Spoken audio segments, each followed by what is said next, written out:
नमस्कार दोस्तों, कैसे हो आप सभी? आप सभी अच्छे होंगे। आज अपन बात करेंगे राजस्थान चतुर्थ श्रेणी परीक्षा के बारे में। अब जो है बहुत कम टाइम अपने पास बचा है। मात्र जो है 45 दिन का टाइम बचा है। अपने को कैसे पढ़ना है, क्या पढ़ना है और क्या नहीं पढ़ना है, इसकी जानकारी अपने को होनी चाहिए। और सबसे बड़ा डाउट आता है कि सर हमारा कोर्स पूरा नहीं हुआ। यूट्यूब पे जो भी टीचर आता है, आपका कोर्स कंप्लीट हो गया होगा, आप जो है रिवीजन ऐसे करो, ये इस तरह से आपको अब सुनने को मिलेगा। लेकिन एक जो है सबसे बड़ी बात बता देता हूं, आज तक जो है किसी का कोर्स कंप्लीट नहीं हुआ है। आप ये जो अपने दिमाग में ये डर है उसको निकाल दो। हम भी जब जॉब नहीं लगे थे, हम भी यही सोचते थे कि कोर्स कंप्लीट हो जाता होगा, बाकी बच्चों कुछ ना कुछ पीछे रह जाता है। हमारा भी जो है सिलेक्शन हो गया, लेकिन जब तक नहीं हुआ था तब तक यही सोचते थे कि अपना कोर्स नहीं हुआ है, अपना नहीं होगा, अपना नहीं होगा। कोर्स कंप्लीट किसी का नहीं होता है। अगर कोर्स कंप्लीट इतने ही करने वाले होते तो इतने दिन तक बैठे रहते भी नहीं, कोई ना कोई जॉब लग भी जाते। कोर्स कंप्लीट किसी का ही नहीं होता है। अब देखो, अपने जो है हिंदी है 20 नंबर की। सर हिंदी में क्या क्या पढ़े? हिंदी में संज्ञा है, सर्वनाम है, क्रिया है, विशेषण है, विलोम शब्द है, पर्यायवाची शब्द है, वाक्यांश के लिए एक शब्द हो गया, पत्र राइटिंग वाला हो गया, और एंटोनियम सिनोनिम जिसे अपन बोलते हैं कार्यालय शब्दावली भी है। कार्यालय शब्दावली बहुत लॉन्ग है। अब जो है आप 45 दिन में उस कार्यालय शब्दावली में, जिसने पहले पढ़ रखा है वो तो पढ़ सकता है, बाकी कार्यालय शब्दावली जो आप छोड़ सकते हो। इसका क्वेश्चन कंफर्म आएगा कार्यालय शब्दावली का।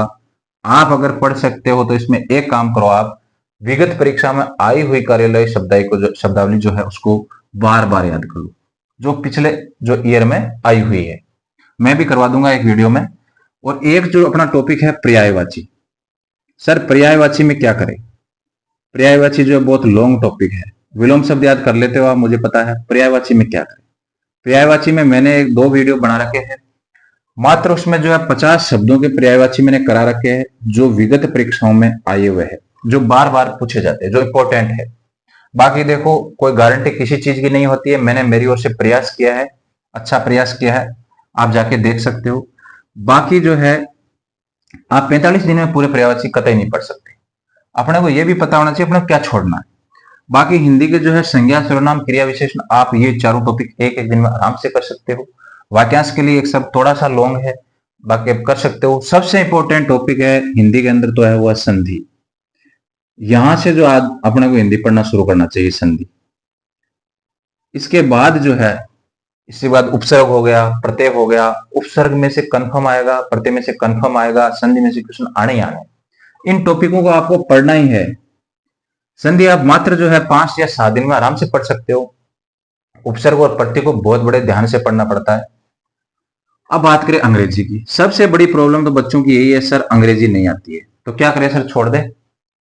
ये भूल आपको कतई नहीं करनी है। छोड़ने वाली भूल आपको कतई नहीं करनी है। जैसे अपन अपने दिमाग में इस तरह से बिठा लेते हैं कि सर ये सब्जेक्ट में छोड़ देता हूं, उसके बाद अगर इंग्लिश के इजी भी क्वेश्चन आएंगे तब भी आप जो है नहीं कर पाओगे, क्योंकि आपका दिमाग बोलेगा अपने को इंग्लिश नहीं आती।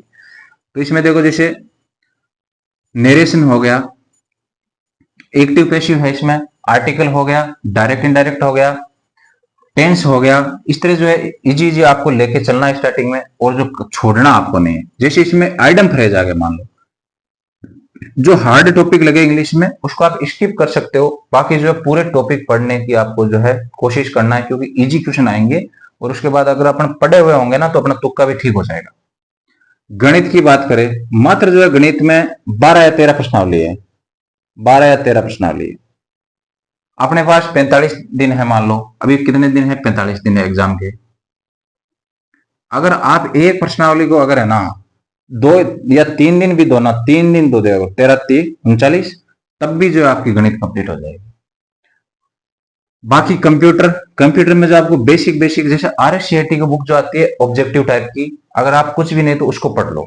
अगर आप ज्यादा पढ़ सकते हो तो बेसिक बेसिक जानकारी पढ़ना है। मेमोरी क्या होती है, प्राथमिक मेमोरी क्या होती है, द्वितीयक मेमोरी क्या होती है, फंक्शन की क्या क्या काम होता है, ये सब चीजें पढ़ना है। बाकी आप जो RSCIT की जो बुक है ऑब्जेक्टिव आती है वो लेके आ जाओ। उसी में जो है 5 में से आपको 4 क्वेश्चन देखने को मिल जाएंगे। भूगोल जो है राजस्थान जीके का सबसे बेस्ट पार्ट अगर देखा जाए ना, भूगोल आदमी भूलता नहीं है एक बार पढ़ने के बाद। तो भूगोल को आपको जो है पूरी तरह से पढ़ना है। और मेरे हिसाब से हर बच्चे को भूगोल सबसे ज्यादा ज्यादा आता होगा। तो भूगोल को आपको जितना ज्यादा पढ़ सको भूगोल को पढ़ो। भूगोल 20 क्वेश्चन है भूगोल के। इतिहास, इतिहास वाले पार्ट में आपको देखो ऐतिहासिक घटना है उनको आपको छोड़ देना है। राणा कुंभा, राणा सांगा, ये जो ऐतिहासिक घटना आप 45 दिन में याद कतई नहीं रह सकते। अब इसमें क्या पढ़े सर इतिहास में, जैसे एकीकरण हो गया, कन्फर्म क्वेश्चन आएगा एकीकरण का, राजस्थान का एकीकरण। मात्र आप जो है इसको 20 मिनट में तैयार कर सकते हो। 2-3 दिन रिपीट करो, याद हो जाएगा। 1857 की क्रांति याद कर लो, कन्फर्म क्वेश्चन आएगा।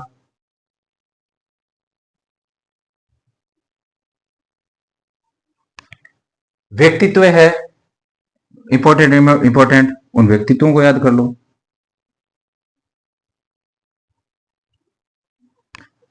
बाकी कला देखो, इतिहास के क्वेश्चन कम आएंगे और कला और संस्कृति का पोर्शन ज्यादा है। टोटल कितना है 20। कला संस्कृति बहुत जो है, जैसे आभूषण हो गया, हस्तकला हो गया, कंफर्म क्वेश्चन आएगा। आभूषण वाला टॉपिक हो गया, देखो मात्र जो है ना आप 1 घंटे में तैयार कर लोगे, 1 नंबर 1 घंटे में तैयार कर लोगे। हस्तकला हो गया, कंफर्म आएगा। लोक देवती, जैसे लोक देवी हो गया, लोक देवता हो गया, इन सभी टॉपिकों को आपको पढ़ना है। और सबसे बड़ी बात है जो सिलेबस के अकॉर्डिंग पढ़ना है, सिलेबस का एक प्रिंट निकलवा के उस सिलेबस में जो टॉपिक दिया हुआ है वही आपको जो है सबसे पहले तैयार करना है। जो टॉपिक जो है उसमें स्पष्ट नहीं दिया हुआ है उसको पहले जो है नहीं तैयार करना है। जैसे जनगणना हो गया, कंफर्म पूछा जाएगा, जनगणना दिया हुआ है लिखा हुआ है तो आएगा, ठीक है। विज्ञान की बात करें, सामान्य विज्ञान जो है आपको, विज्ञान का देखो जिस बच्चों जो साइंस के बैकग्राउंड से है वो बच्चा तो आराम से बिना पढ़े ही कर लेगा साइंस, और जो बच्चा आर्ट्स से है उस बच्चे को क्या करना है, विज्ञान के जो इजी जहां से जो लगभग जो है विज्ञान के 14-15 टॉपिक है, आपको एक छोटी सी बुक लेके उसको आप एक एक दिन में एक एक टॉपिक करो, उसको फिर रिविजन कर लो 15 दिन बाद, तो आपका जो विज्ञान के क्वेश्चन इजी आएंगे और आप जो है कर पाओगे ज्यादा। जैसे देखो मान लो डिजीज का कंफर्म आएगा विज्ञान में, बीमारी जैसे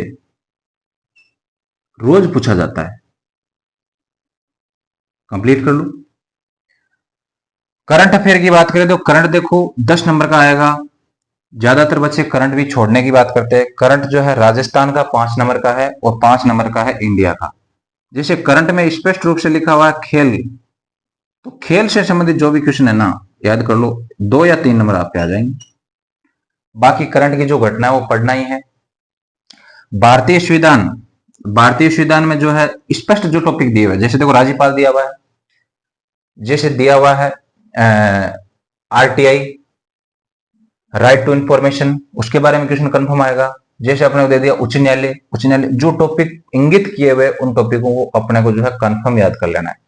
और मैं आपको संविधान में अभी 1 नंबर पक्का करवा देता हूं, जितने भी आयोग है आरपीएससी के जो है प्रथम जो अध्यक्ष और वर्तमान अध्यक्ष हो गया, लोक सेवा आयोग का प्रथम और वर्तमान अध्यक्ष हो गया, महिला आयोग हो गया, मानवाधिकार आयोग हो गया, ये सभी जो प्रथम लोकायुक्त कौन था, लोकायुक्त लिखा हुआ है स्पष्ट, ये प्रथम और वर्तमान में से एक क्वेश्चन आपका जो है टपक जाएगा, एक क्वेश्चन जो आपको मिल जाएगा।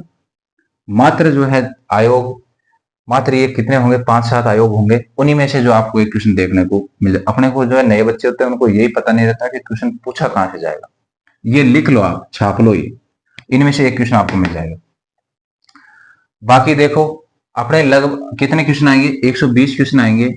120 में से आप मान के चलो जो है लगभग आपको जो है 90 प्लस क्वेश्चन करने हैं। कोई सी भी कैटेगरी हो 90 प्लस आप लेके चलो।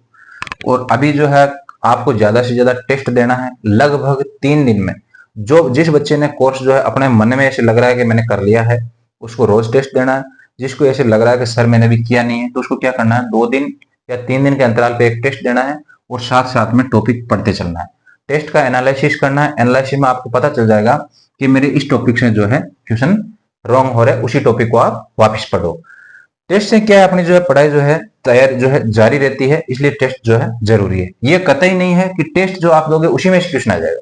ज्यादातर बच्चे क्या करते हैं, पढ़ना बंद कर देते हैं, टेस्ट दिया टेस्ट को रटा, 20 टेस्ट देंगे 20 को रट लेंगे, कतई जरूरी नहीं है उन्हीं टेस्ट में से आएंगे। टेस्ट से अपना जो है अपना कॉन्फिडेंस बढ़ जाता है, इसके लिए जो है टेस्ट दिए जाते हैं। तो आपको जो है वीडियो अच्छा लगा होगा और आपकी जो तैयारी जारी रखना है। मिलते हैं अगली क्लास में। जय हिंद सभी को, जय भारत।